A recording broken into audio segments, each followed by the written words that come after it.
ایک دفعہ اللہ تعالیٰ نے ملک الموت سے پوچھا، روح قبض کرتے ہوئے تمہیں کبھی کسی پر ترس آیا ہے؟ ملک الموت نے عرض کیا، جی ہاں، 2 دفعہ مجھے بڑا ترس آیا۔ پہلی دفعہ اس وقت جب سمندر میں ایک ماں اپنے شیر خواہ بچے کے ہمراہ سفر کر رہی تھی۔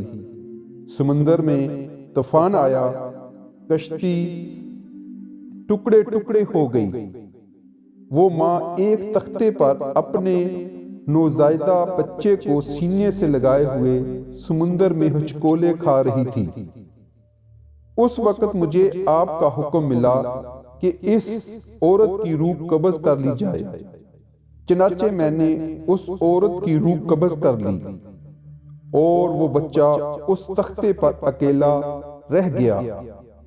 پھر وہ تختہ ایک جزیرے پر جا لگا اور دوسری مرتبہ مجھے شداد کی روح قبض کرتے ہوئے بڑا ترس آیا۔ وہ تیرا دشمن تھا، مگر اس نے بڑی محنت سے جنت تعمیر کرائی تھی اور تو نے اسے دیکھنے کا موقع تک نہ دیا۔ اللہ تعالیٰ نے فرمایا، اے ملک الموت، تو نے دونوں مرتبہ ایک ہی شخص پر ترس کھایا تھا۔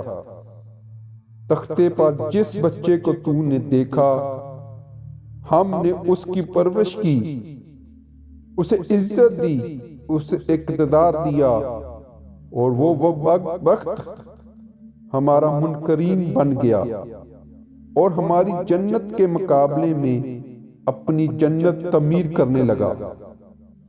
در حقیقت شداد ہی وہ شیر خواہ بچہ تھا جس کی ماں کی روح تو نے قبض کی تھی۔ خدا کا انکار، یہ نتیجہ تو دنیا میں ہے، آخرت کا عذاب اس سے کہیں زیادہ ہوگا۔